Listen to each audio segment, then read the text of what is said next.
Hello everyone, मुझे उम्मीद है कि आप सब बिल्कुल अच्छे होंगे और मैं हूं पीयू। आप सबका स्वागत करती हूं आपके अपने चैनल फॉरेंसिक फाइल्स में, जहां पे आप पढ़ सकते हैं forensic from its basic for free. So without any delay let's get started.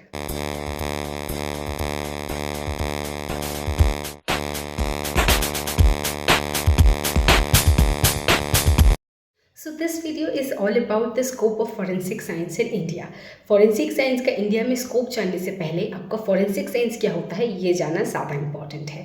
तो forensic science is the application to the law. इसका मतलब ये होता है अपराधों की जांच सही तरीके से की जाए साइंटिफिक मेथड्स का यूज़ करके और हम उसको कोर्ट में पेश कर सकें, इसी को हम कहते हैं फॉरेंसिक साइंस।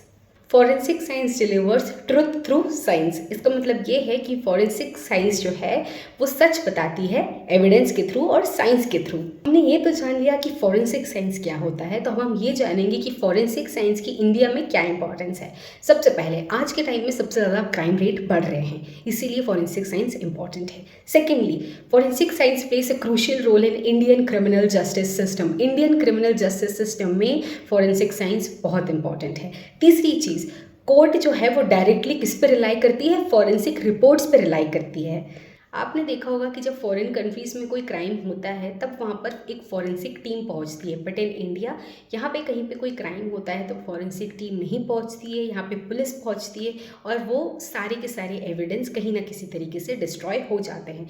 तो फॉरेंसिक साइंस इसलिए इम्पॉर्टेंट है ताकि एविडेंस का सही तरीके से लेबलिंग, कलेक्शन, पैकेजिंग और फॉरवर्डिंग होना बहुत इंपॉर्टेंट है, क्योंकि बिना एविडेंस के हम एनालाइज नहीं कर सकते कि ये चीज़ सही है या गलत है। तो अब मैं आपको बताने वाली हूँ इस वीडियो के मेन टॉपिक के बारे में, जो कि है scope of forensic science in India. India में फॉरेंसिक साइंस क्यों इंपॉर्टेंट है? सबसे पहले आज के डेट में हम देखेंगे क्राइम रेट्स कितने ज़्यादा बढ़ रहे हैं, पर इसके लिए एक एलिजिबिलिटी क्राइटेरिया है। आपके 10+2 में एग्रीगेट 55% मार्क्स होनी चाहिए पीसीएम या पीसीबी सब्जेक्ट से। बात करूँ इसके स्कोप के बारे में तो आपके पास मल्टीपल अपॉर्चुनिटीज़ है। तो अगर मैं आपसे बात करूँ गवर्नमेंट सेक्टर की, तो आपके पास कई ऑप्शंस है, जैसे कि CBI, intelligence bureau, NIA, police department, ऐसे ऐसे। वहीं अगर मैं आपसे बात करूँ कि आप लैब्स में काम करना चाहते हैं तो CFSL, that is central forensic science laboratory, SFSL, state forensic science laboratory, और RFSL, regional forensic science laboratory, या सिर्फ एफएसएल, फॉरेंसिक साइंस लेबोरेटरी में आप काम कर सकते हैं। हमारे इंडिया में करेंटली टोटल अभी सीएफएसएल्स जो है वो है 7, एसएफएसएल जो हमारे पास है स्टेट फॉरेंसिक साइंस लेबोरेटरी वो है 32, और रीजनल फॉरेंसिक साइंस लेबोरेटरी हमारे पास अभी इंडिया में करेंटली 97 है। तो आप कहीं पर भी इन जगहों में से काम कर सकते हैं अगर आपको इंटरेस्ट है, अगर आप पैशनेट हो तो। वहीं अगर हम बात करें प्राइवेट सेक्टर की, तो आप बैंकिंग में, साइबर सिक्योरिटी में जा सकते हो। इसके अलावा भी बहुत वास्ट ऑप्शन आपके पास रहता है। वहीं अगर आपको रिसर्च में जाना है तो भी आप डेफिनेटली जा सकते हो।